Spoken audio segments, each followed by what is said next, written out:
This is the Parkinson's Fight Club, a podcast dedicated to empowering and inspiring those living with Parkinson's disease. I'm your host, Jamie Bryson.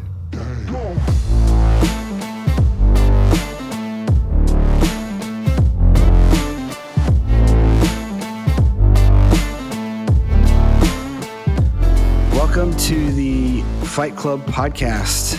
I'm super excited this morning to have my guest with me from all the way from Norway, Mr. Rune Vethe.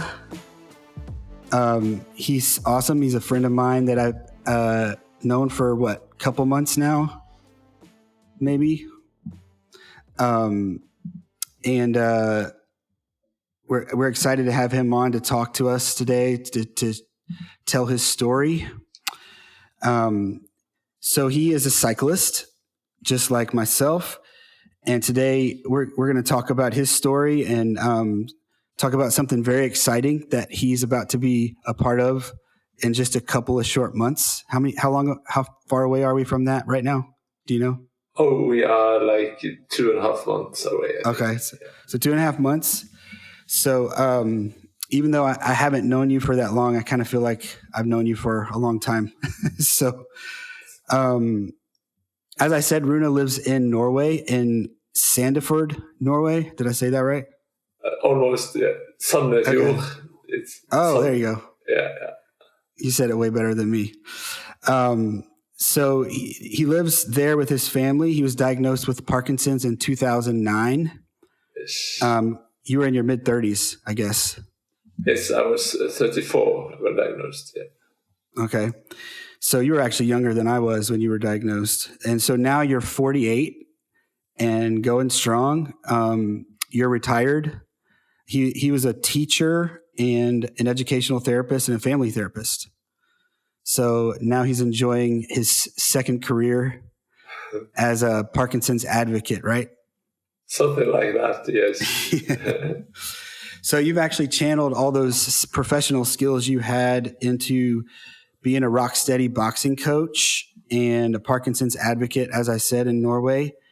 And in terms of exercising, Rune loves table tennis, boxing, and cycling, of course.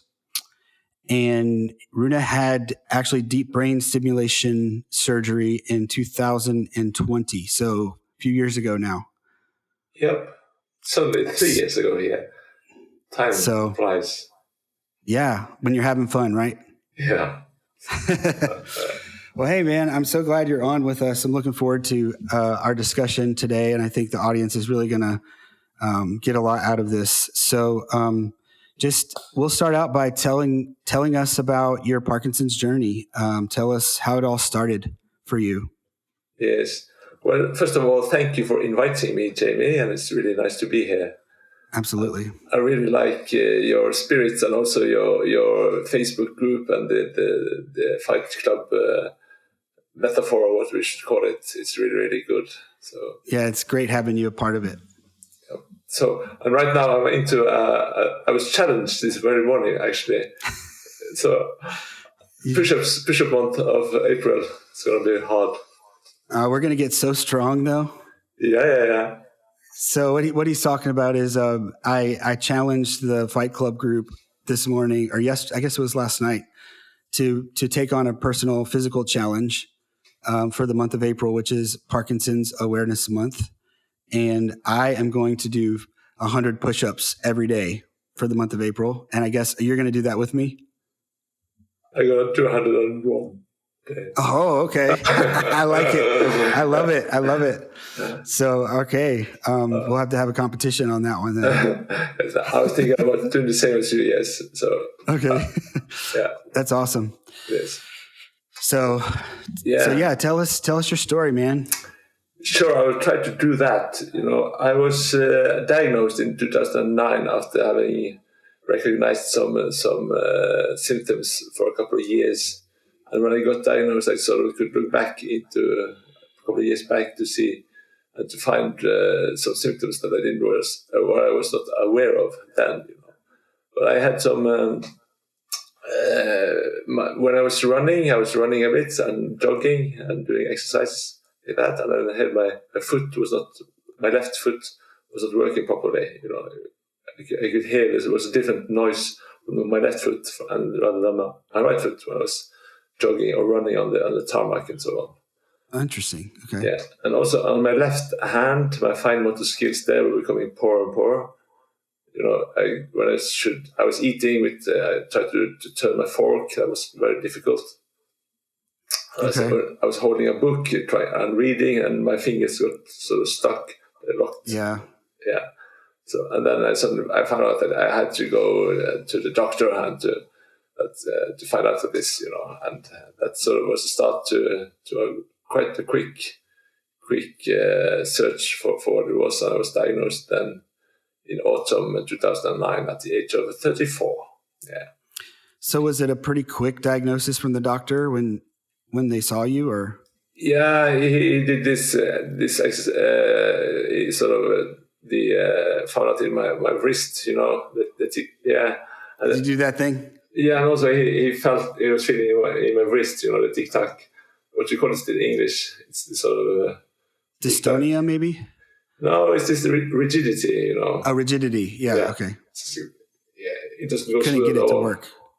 Okay. It's working, but it's not smooth at all. It goes tack tack tack tack tack like that. Oh, gotcha. Okay, gotcha. Yeah. So that, and then just to be sure, they sent me to the DAT scan thing. I don't know if you've done that, but that was sort of part of my. I did. I did a DAT scan. So you had a DAT scan done? Yeah, I had. And that's showed clearly that there's a reduction of my dopamine production, dopamine levels actually up there. So I'm curious, is it typical in Norway for anyone who is being diagnosed to get a DAT scan? At least for people at my age or our age. Yeah. Okay. But also older people will get that scan very often, I think. Okay. Sure. Yeah. Sometimes in the United States, people don't get them because insurance doesn't like to pay for it in certain cases and things like that. So that's why I was wondering. Yeah, right. We have a different system here. We have a social security, public social security system. But sometimes, the diagnosis is pretty clear without the scan. So, yeah. Yeah. So, but yeah, definitely that confirmed it for the doctor. Yeah. For you. Very clear about that. And he also was quite quick to rule out those even more serious Parkinson's diseases like with all those other letters behind, Parkinson plus, or we call it there. Yeah. Oh, yeah. So, and that was good to rule out too. Yes, definitely. Okay, so you had the diagnosis, and kind of how did things go for you after that? For the first. Yeah. Well, my symptoms was not that bad. I could live with not turning the fork. I could use only hand, and I was doing exercises already. And so the symptoms wasn't that I did not have that impact in my everyday life actually. So, but I started medication, and my symptoms were better by the medication, but getting to know the diagnosis, to read about it, and to know what this is, and to sort of starting to process it in a mental way. Also, it's hard, And I was. Oh yeah. I was like you. I was a young man, I was in my middle of the 30s. I had a family. Yeah.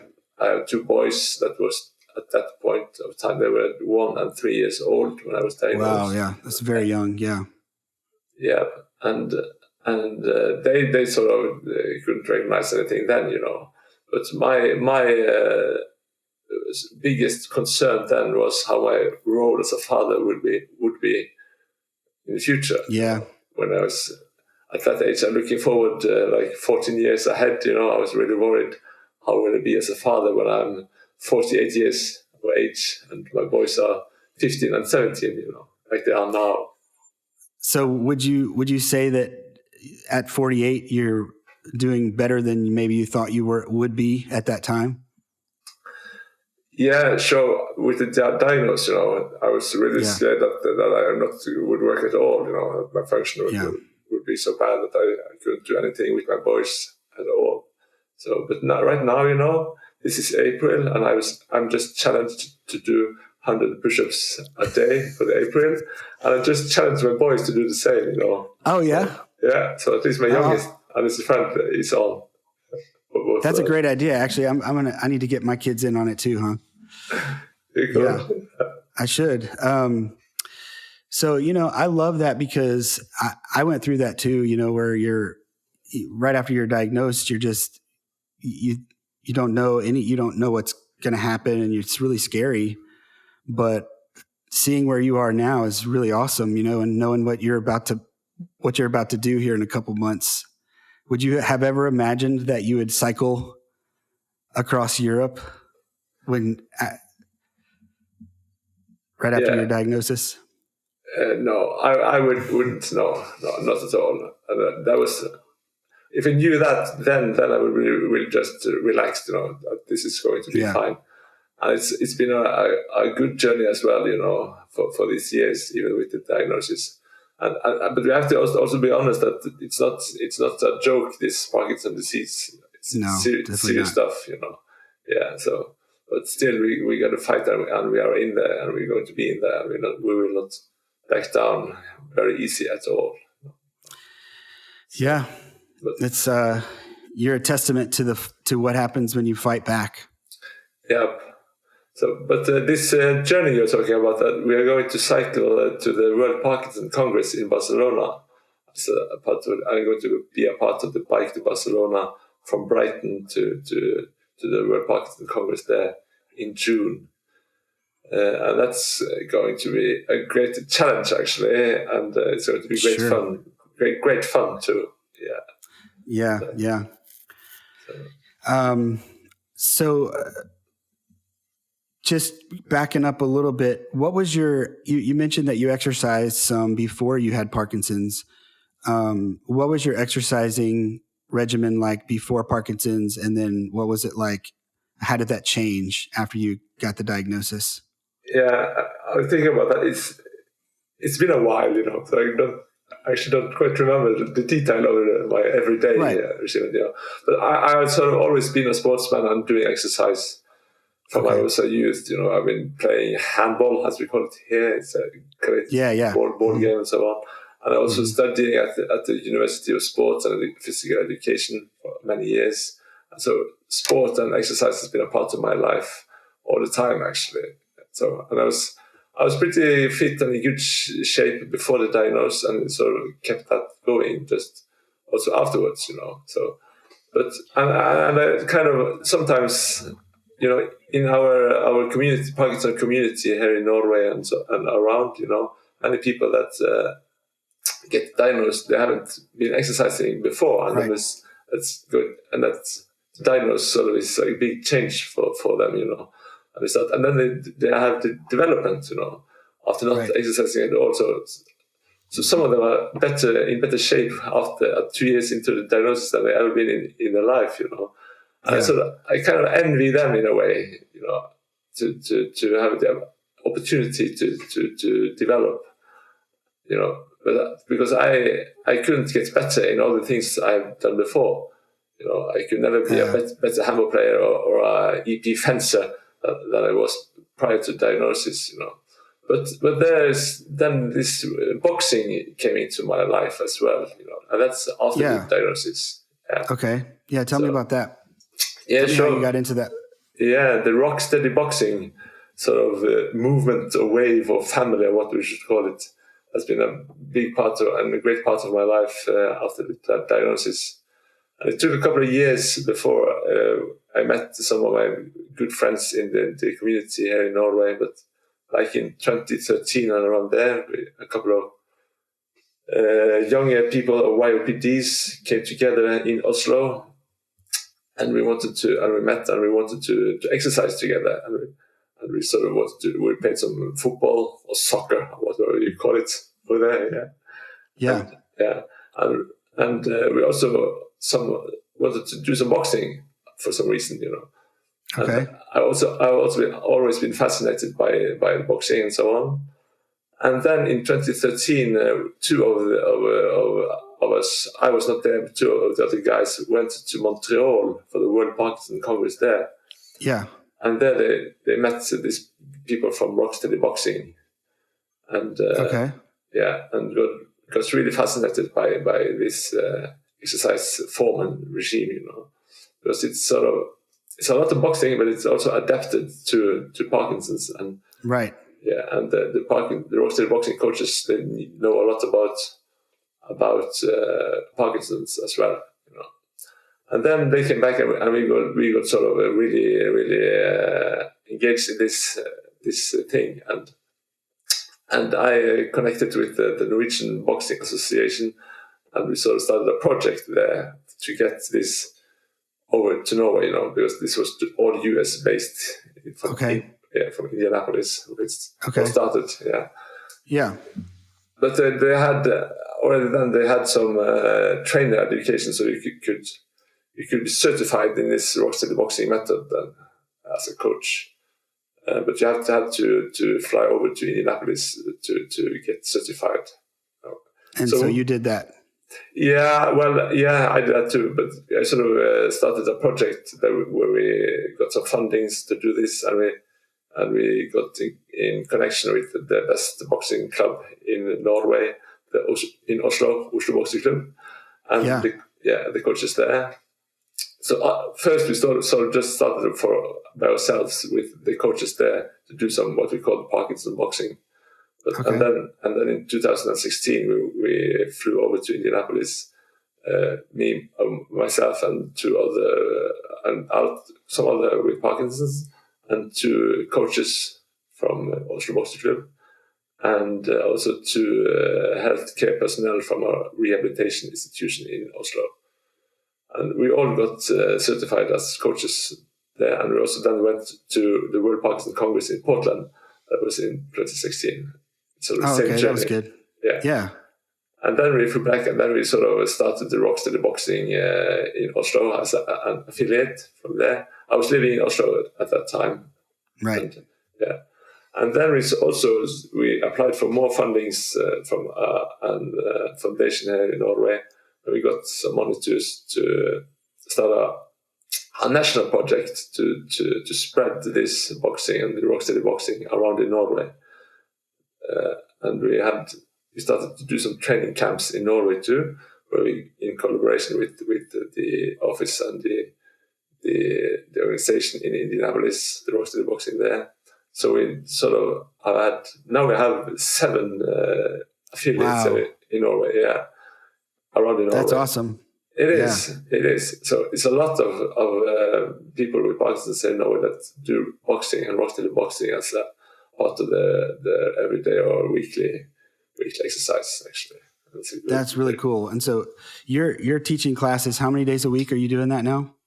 Yeah, here in Vestfold, which is the county around here, we have 2 classes that I teach, and also 1 additional class. And but I also, for myself, I travel to Oslo to my old club in there every Thursday, just to get the exercise for myself, Because when I'm coaching, I don't get that much of exercise myself. But that makes sense. Yeah, but some ways, for the boxing part it is, for all the startup and the warm up with the Parkinson specific moves and so on, I can do still when I'm teaching though. So, right. And we always we get new things into that regime as we learn new things from the speech therapists and from the physiotherapists that we sort of collaborate with.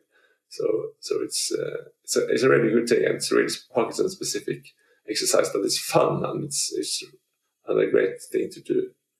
Yeah, it sounds like it's almost kind of like a little bit of physical therapy, where the big and loud treatment that they do. Because I know you've told me a little bit about how you shout during it, and you do certain movements to help with balance and things like that. Yeah, we do that. A lot of Parkinson specific or anti-Parkinson's. But also the boxing itself is really, really. It gives us everything, all we need actually in the boxing exercise. And but boxing is cool and really fun, though. Yeah, And that's it is all. cool. Yeah, It's not boring for sure. Yeah. So maybe one day I'll get down to. There's one in Dallas. Maybe one day I'll get down there and do a class or something. You should. So, or you should fly over to Norway and you just join for a while. yeah. If you have any connections with the airlines, you could get me some tickets to come. I'll be there. Good. So tell me a little bit about cycling. When did you get into cycling? Yeah. I learned to cycle as very young, but I started exercise cycling. It was a couple of years before my diagnosis, actually. I was cycling the mountain bike in Oslo. And when I was doing handball and playing handball a lot for a while, and I was sort of stopped doing that. The cycling picked up a little bit, the outdoor cycling. And since then, I've sort of been doing that as an exercise, outdoor cycling.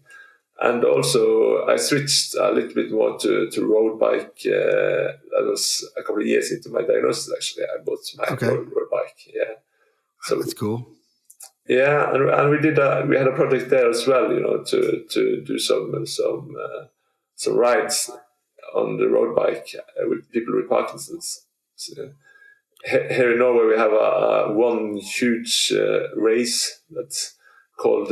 It's a kind of a big challenge. It's from Trondheim, so the third largest city in Norway, until Oslo. That's sort of the longest leg, and that's for the really, really crazy guys that cycle that alone, and also the big teams. When they cycle in a huge group, it's 540 kilometers or something like that. Wow. Yeah, that's pretty far. Yeah, it is. And they do it in the best teams that uses like 12 hours or something around that. I don't know exactly, but they're really, really quick.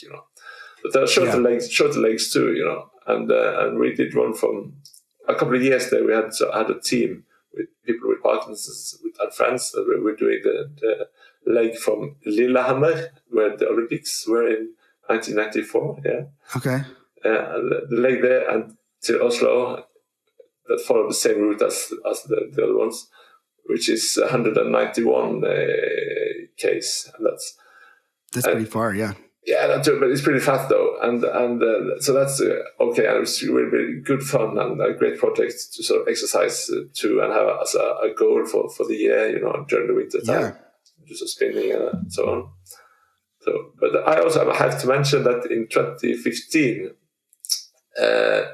the other team was still cycling from Lillehammer, but my brother and me and a friend of mine, Ole, which you might know from Swifting these days, we did this a little bit longer leg, not as far as from Trondheim, but in between there. So we cycled 360 k's that day in June 2015, and that's okay. So the longest run I've done, and that was hard, and it was rough. Yeah, I bet so. It was a long day, probably.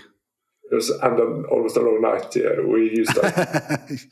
Yeah, you were still riding at night. When the sun went down?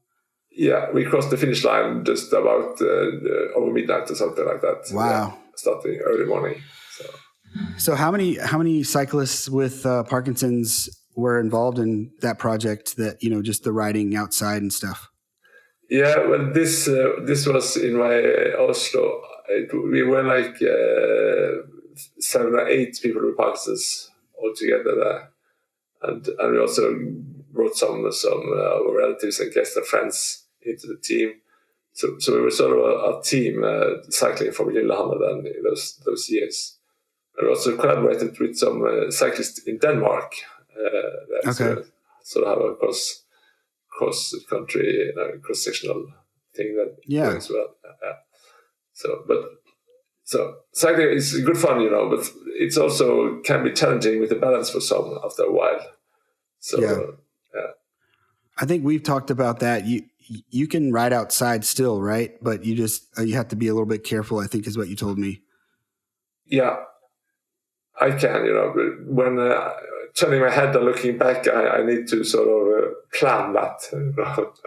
So and also still after my DBS, things work much better, but it's Parkinson also catching up with me, So my left hand is not very good. So changing the gears on that side, which is the front gear, then is I also need to sort of plan that for a while.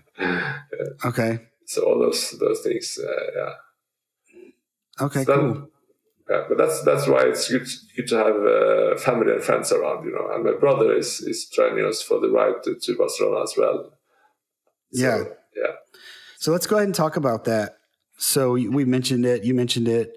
So you're riding with a group of people basically from the outskirts of London, right?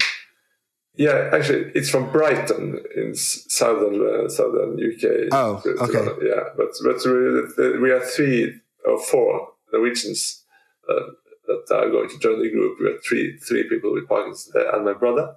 And we're going to fly to London Gatwick, and we want to cycle from there to Brighton. Okay. And then we take How far is that? From London Gatwick to Brighton, it's like 50 km or something like that. Yeah. Okay.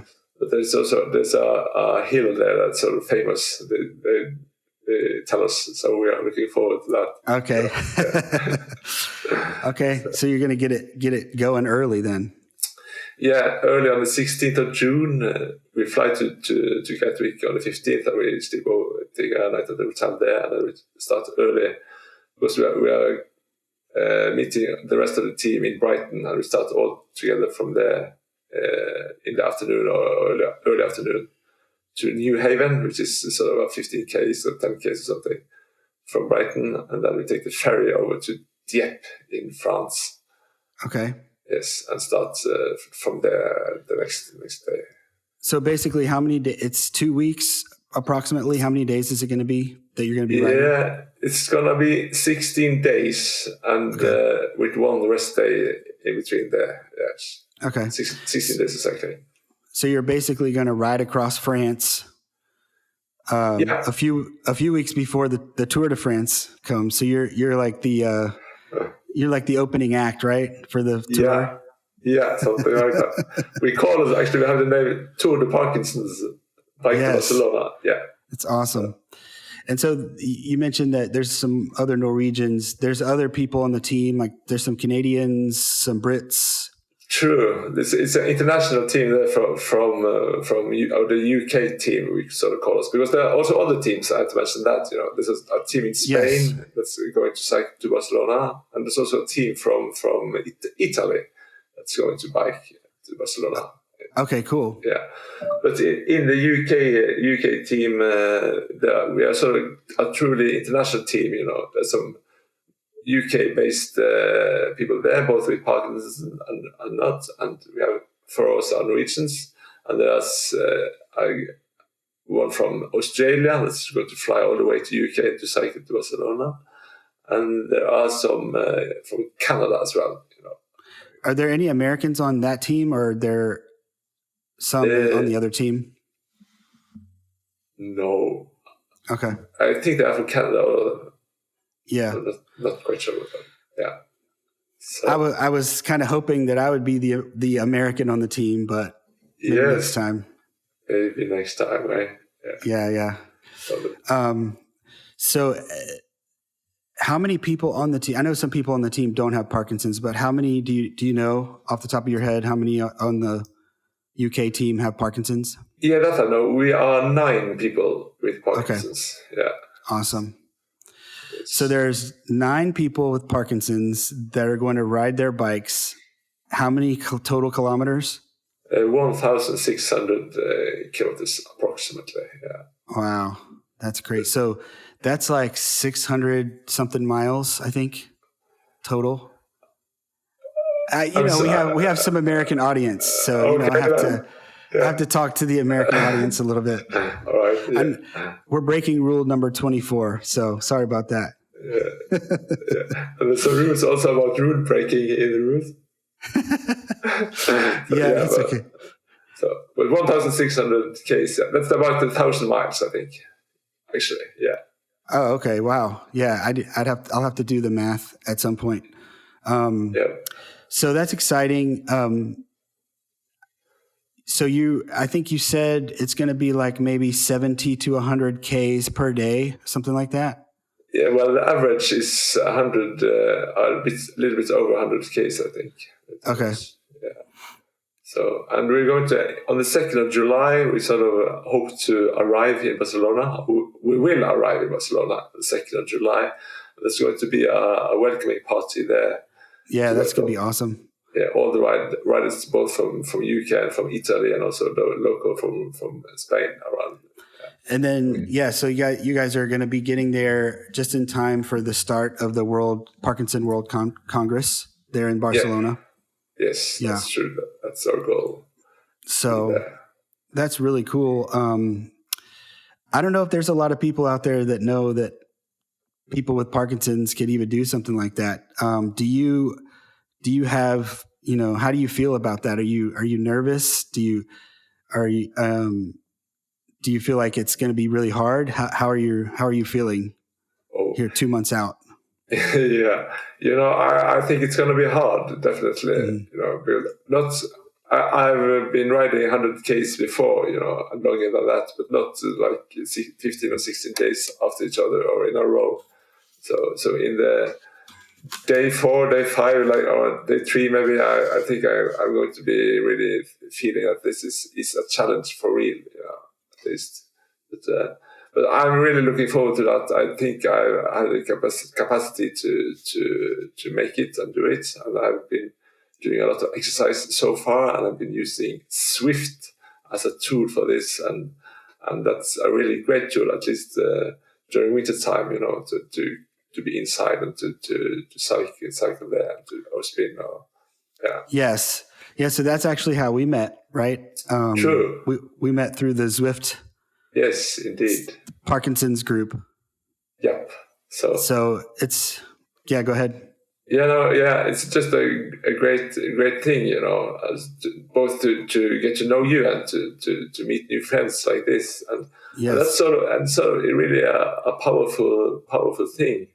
I sort of stopped and then I started thinking about this this sort of project, if you can call it that, to do Swift and to cycle indoor like this, and the project of bringing people together in this meetup and in this exercises and the trainings. It really makes sense to me, and it's an important thing for me as well to feel and to be a part of this and to meet new people and to meet you and to get to know you, even though you are in Texas and I'm all the way up in on the other side almost, and still here we meet and we sort of get to know each other, and we can share some of the same experiences and some of the same challenges, and we can learn from each other, both in the Parkinson things, but also in life otherwise. And it's really, really a good thing, and it makes sense, and it's sort of a kind of coherence and meaningful thing to do. No, the group has been awesome for me. It's just great to have a group of guys that and ladies that get together and cycle, very regularly, and not only do we get to ride our bikes, but we get to chat, because we do video calls, and that's a really cool piece, and it's like you said, I've learned a lot from you guys already about Parkinson's, and just, the other day I found myself watching a football match with a bunch of Norwegian people rooting for Norway. So that was kind of fun. Yeah. So, it's been a really good time. By the way, how did you get involved in that Zwift group? Yeah, well, I started to do Zwift a couple of years ago, just a year or two into the pandemic, I think, and after my DBS, and I was sort of had a lot of energy and just wanted to exercise more. So I bought this equipment to start doing it, and a trainer. A trainer. A trainer. Yeah. So because we were doing this race again, not the same as earlier, but in the western parts of the country, I sort of had to sort of try and get more fit to that race. Yeah. And we were a couple of guys that were going to do this, and we sort of started to shift together, and I sort of started to get to know the opportunities in the program with these meetups and to cycle together in there. At the same time as we could do video calls, and I just realized that this is sort of a perfect tool for cyclists that's going to, at least in Norway when winter is long and so on, but also for us with Parkinson's, because you have this feature in the program that it's called Keep Everyone Together. Yeah. So in the program, all our avatars and all inside they're keeping together, even though some are producing like 250 watt, and some are not doing that, So you can have a bad day, or you can be in bad shape, or you can still be together. And Yes. And that feature is sort of genius to us with Parkinson's in many ways. Yeah. It's perfect. Yeah. Because like you said, as long as you're pedaling, you could stay with the group, Yeah. if you just, so, you could be putting out, 20 watts, 30 watts or whatever, and you're still hanging with the group. So I definitely think that's cool. It's so, but and also for me I sort of organized and still organize many of these meetups in this group that we now call SWAP, Yes. Swift Against Parkinson's, that we call Yes. it. Yeah. So and that also makes it's meaningful to me to do that, because the meetups and our appointments sort of keeps me on track too. That I have to do Absolutely. it. It's motivating as well, rather than do it on my own. I still do some, but not as much as I've been doing right now. Yeah. No. I mean, I think when it comes to exercising, I don't think it's just people with Parkinson's, but just people in general. It's easier to show up at the gym or show up at a bike ride when your buddies are waiting on you. Sure. When you're going by yourself, it's sometimes easier to not get out of bed or quit early or whatever, just because but when your buddies are there, you're like, oh man, I can't skip because they're gonna they're waiting on me, they're gonna be Yep. So I think that's very helpful for anyone, honestly, to have a group like that. So it's super awesome. It is, and now my group is in the basement or in the living room, or wherever you have your indoor trainer. That's where I find my group, and that's much easier than have to travel far away to. And at least in Norway, people live far up in the mountains alone, and still they can sort of do this together. Yeah, technology has been very helpful for stuff like that, for sure. It has, and also the pandemic actually sort of gave this a boost. But That's true.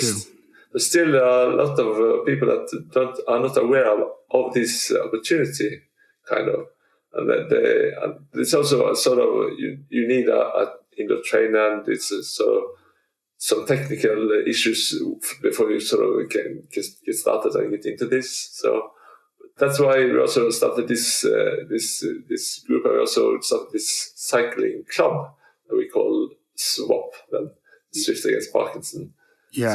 So we have founded this cycle club, and we call it SWAP. We also have this webpage now that we're going to launch very soon. Oh, cool. So we're sort of starting to provide some information about how to get into all these things, and what to actually do on this Swift meetups and events and so on. So you bring up a really good point, is that to be able to get involved in doing what we do, you have to have a bike, either like an outdoor bike or possibly a stationary indoor bike, but it has to be a specific type of indoor bike that would work with the Zwift program Bluetooth. Yeah. And if you have a bike already, then you need to buy a trainer. So, and it needs to be a smart trainer. So there are some sort of, barriers, I think, for some folks who might be listening to say, hey, I want to be involved in that. I want to get involved in that. And actually, one of the things I've been thinking about is how can we help people who may not have those resources to be able to get a trainer or get a stationary bike. So are you guys working on something like that already as well?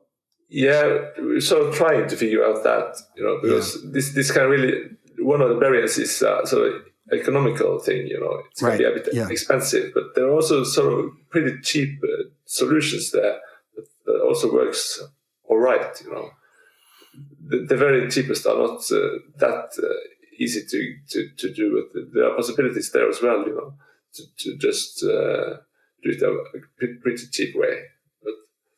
But there are sort of stages that there's sort of a continuum from very cheap to extremely expensive. And on that line, you have different choices. So to kind of provide people with opportunities of different levels of this, and what you sort of get from one and what you lose by choosing another one, that is sort of a main goal also for this swap club, I think. Yeah.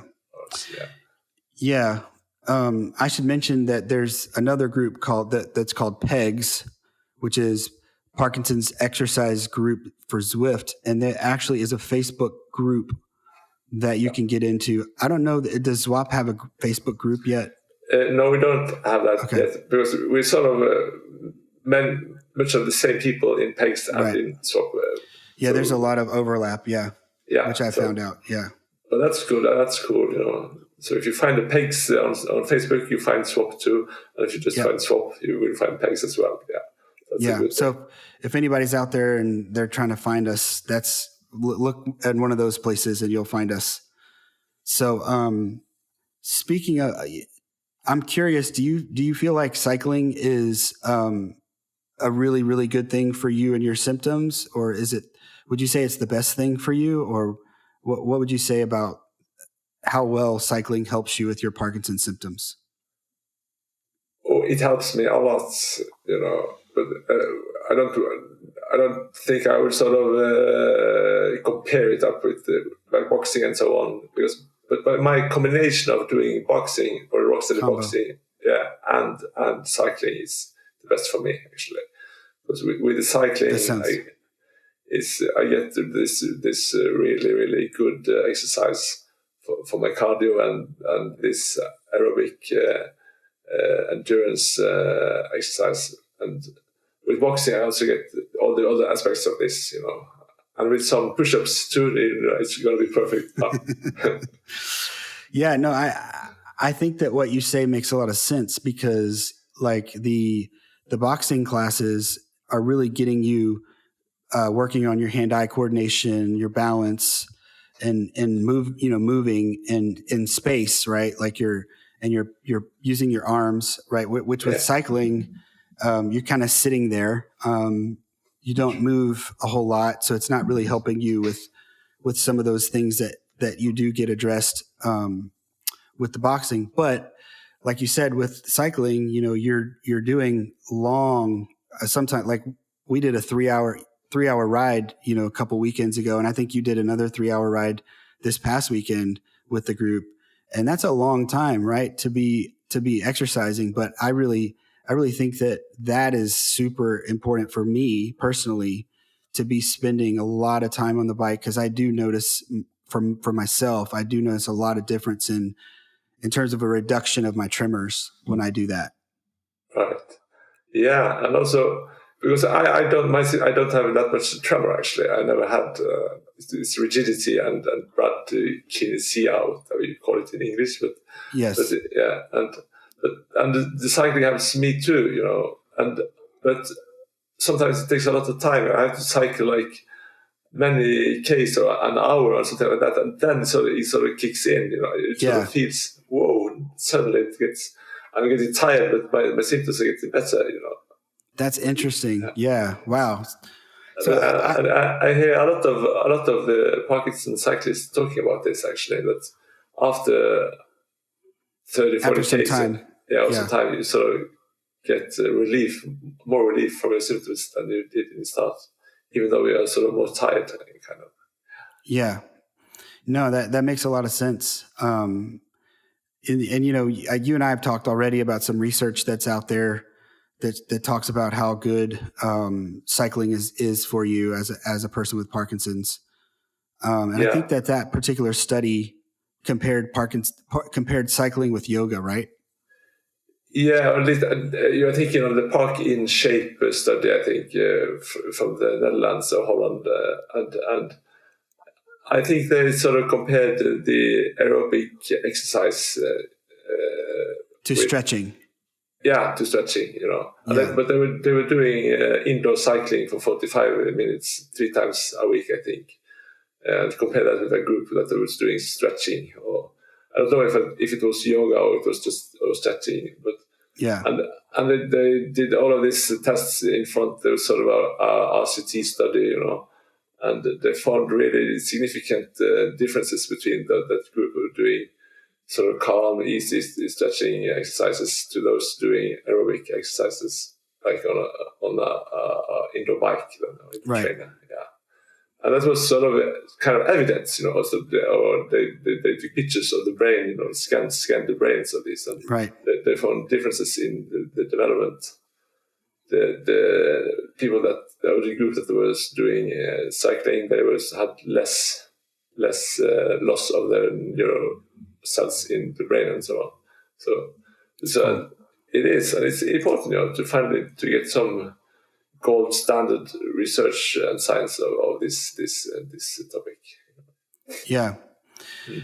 Yeah. So, lucky for me, I was already a cyclist before I had Parkinson's. So it's kind of like I just kept doing what I was doing. But I was very encouraged to find out, various things about research that's been done that cycling definitely helps with the progression of the disease and helps with symptoms. So, and obviously there's other exercises that do as well, but it's something that I already did. So it worked out great for me. Yeah, that's So, good. and it sounds like you were a little bit doing it before you got the diagnosis as well. Yes, I was cycling a bit before too. So, okay, back to the bike to Barcelona. I'm curious, when this idea came into your head and you were sort of making the decision that you were going to do this. Did you discuss this with your family? And kind of how did they react to this? Yeah, they do know now. Yeah, I have told them. Yeah, but well, first I would just say, World Parkinson Congress means a lot to me. Yeah. From like in Montreal, I was not in Montreal, but already there we sort of got the impact of Rocksteady Boxing and the input from there. Yeah, And in Portland in 2016, I was there, and we had this. There was this photo exhibition from Norway that I followed there, which I was a part of, and so on. And then I was an ambassador for the Congress in Kyoto, where sort of all the way from Portland until the Congress in Kyoto was working for the Congress, sort of promoting it and so on. Yeah. And in Kyoto, I met, in the Congress, you meet all of the researchers and you can get a lot of new info and so on, but you also meet a lot of people, on people with Parkinson's from around the world, kind of like we're meeting now too, but they were meeting face to face. And in Kyoto, in one of the world cafes there, which was an arrangement by Kathy Mollahan, also a YOPD, I met up with Alison Anderson, who is a cyclist and has been cycling a lot and been doing a lot of cycling around the world actually, and really got to know each other and really kept talking. And she was the one who came up with this crazy idea of for the next World Parkinson Congress in Barcelona to sort of make a project of cycling there from UK and down to Barcelona. So that discussion happened in Kyoto. Is that what you're saying? No, not.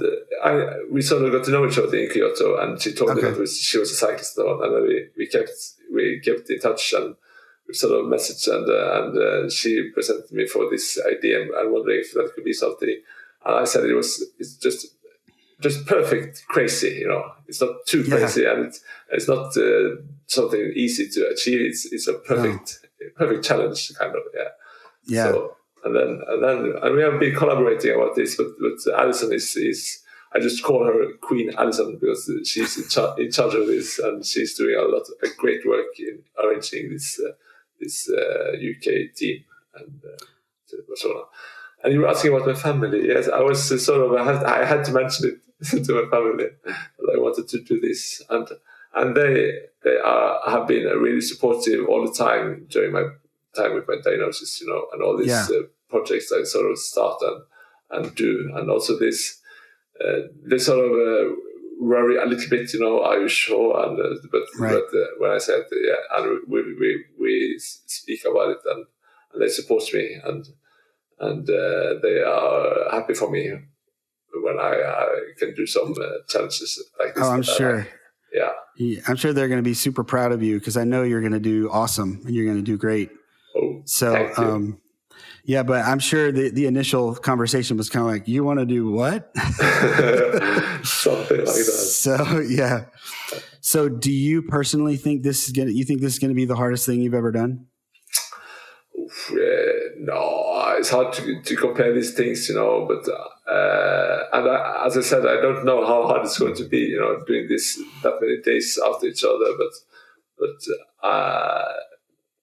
no, I don't think it's going to be the hardest thing I've done. No, okay. It's going to be very hard. Yeah, I think that 1 day ride of 360 Ks. We were just three of us, so we didn't have that much draft and things. That was hard. So, yeah, that might have been the hardest one. I think so. Okay. Yeah. Well, I'm definitely going to ask you this question again afterwards. So, so what are you hoping to get out of this personally? It's one thing is achievement of doing a challenge like this, the personal achievement of getting to Barcelona, and know that I cycled all through France on my own, which is really cool. Yeah, it is. I mean, it's an achievement, a personal achievement for myself, but also to do this as a whole, as a wider project, to be a part of a group doing this, both with Parkinson's and without, and also the YPDs and the people with Parkinson's in the group, to get them to know them better, and to go to the Congress and to meet all my friends there from earlier Congress, and to meet new friends and all these things.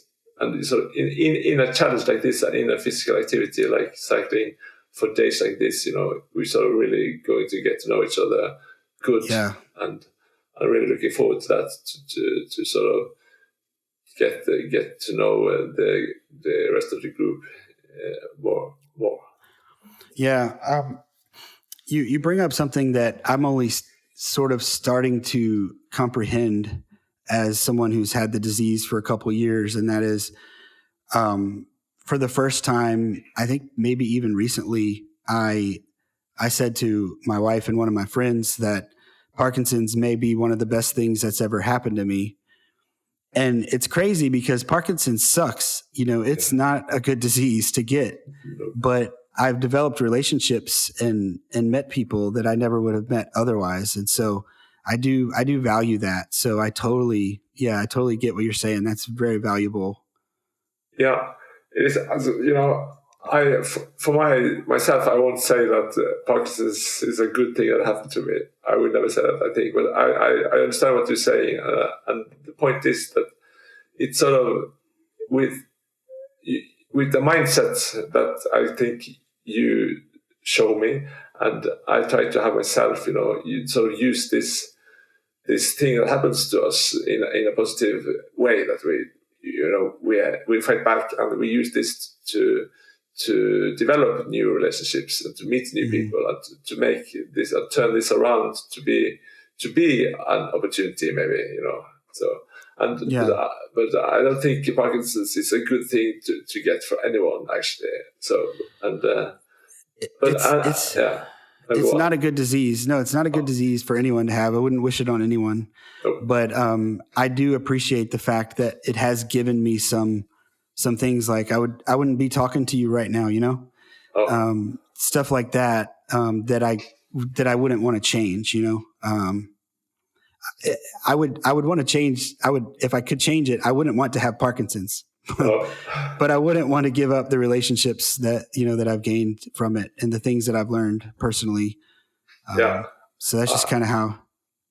I follow you on that, definitely. Yeah. But also I have to sort of acknowledge yours and mine approach to it,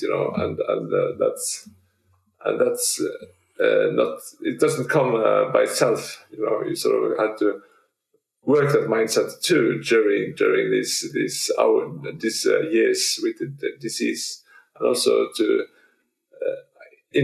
I sort of use the word reconcile or reconciliation. Yes. Not in a religious way, but sort of as an ongoing process, more than to accept the diagnosis, just to accept sort of more a passive way of it, But to reconcile, I have to stay active, and it's a process that I can sort of get finished with it, And I have to go new rounds with this during my years with this diagnosis, and it's like an ongoing thing. It's kind of like a marriage in some ways, where you have to constantly make make the choice to love the person and to accept the person for who they are, and it's an ongoing relationship. And I think some days maybe you feel like you've accepted that you have Parkinson's, and some days maybe you don't want to accept that. But I think for the most part, accepting it's if you're willing to do the work, as you say, the reconciliation. I like that term, actually, of just working through the trauma and working through the anger and the frustration and the sadness. If you're willing to do that work, and you as a therapist, I know you appreciate that a lot. And you and I have talked. I see a therapist as well, and she helps me a lot. And I'm going to have her on the podcast soon. But you have to be willing to do the work to get to anyone who experiences trauma of any kind, or who has something happen to them that they didn't want to happen. It takes a lot of time, and it's a back and forth thing sometimes. But I like the word trajectory, because I think that's where we have to think about, like, some days we're down, some days are not good. Some days are good, but what we want to see is sort of a positive trajectory over time, which I think you exhibit very well with that. I'm so impressed with the amount of stuff that you've done since your diagnosis, in terms of, organizing things and helping others. Like, that's really what I think is important. That's what I like to do, is help others as well. So help others, and also to organize and to arrange meetings and opportunities to exercise and so on. It sort of also gives me something just to do that, and that's a good thing in itself. Mm-hmm. So it's a way of kind of like taking care of yourself, but bringing others along too. Like, you're helping others at the same time. Yeah, I think so. But you were asking about what I feel I hope to achieve from this biking to Barcelona, and I just wanted to say that one thing is to sort of cross the finish line in Barcelona, but this project and this tour has started already. It started in September, maybe, where we sort of exercising on Swift on a regular basis, with this goal of doing this tour. I was exercising on Swift earlier too, but really stepping up a bit for this, and in this group where a lot of people are not participating in the biking in Barcelona, but they're still on the Swift, and do this regularly, and that's sort of also a part of the whole project, to meet point. To meet you and our friendship, so it's a part of this bike to Barcelona, actually, kind of, in the Swift thing, and that's and so already now I have sort of achieved a lot from this project without I love that. Cycling a centimeter, actually. Yeah. Well, it's a good point, because you can't just show up when you want to do something like this and do it, right? It takes a lot of preparation. Definitely, and so that's part of the journey. Yeah, definitely.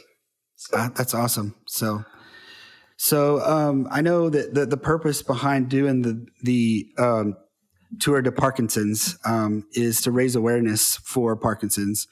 How do you hope that doing that will help with that goal in mind? Yeah, well, doing a project like this is creating some opportunities for collaborating with the different people and organizations and so on. So we already, with the World Parkinson Congress on its own, they are sort of also owe this and arrange this project. So it's kind of under the World Parkinson Congress, But we also have meetings with the Parkinson organization in France, in France. Yeah. So we are working with them to sort of make some meetups with them in real life there Cool. a day here and there, and also we have some collaboration with firms and companies that also sponsor and have logos on the jerseys and so on. Through that, we're going to raise some awareness about this disease. And there are a lot of unmet needs due to sort of information around this disease. Yes. Both in itself, but also due to that we are YOPDs, or Young Onset Parkinson's, that we sort of get, when we are so young, and also to what we can do and not what we can do after diagnosis. So just by cycling to Barcelona after I had the diagnosis for 14 years, some people don't know that that's possible. And in doing this, it sort of also gives you the opportunity to tell people that and it's possible. Things are possible, yeah. Definitely. And also with the DBS, to cycle, you can still cycle after a DBS, and with the DBS, that helps me a lot to do so. Yeah, that's great.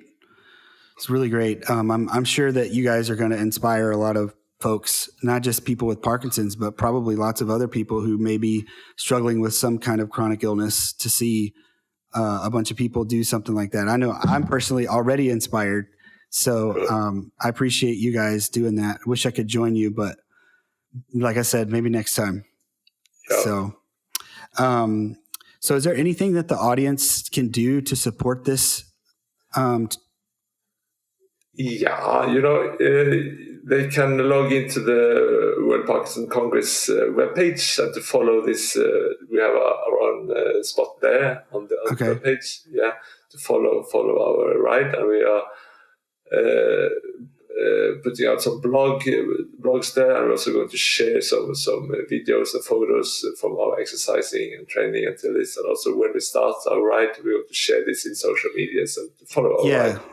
Yeah. So people will be able to follow along with you guys through social media when you do the actual event? Yeah, definitely.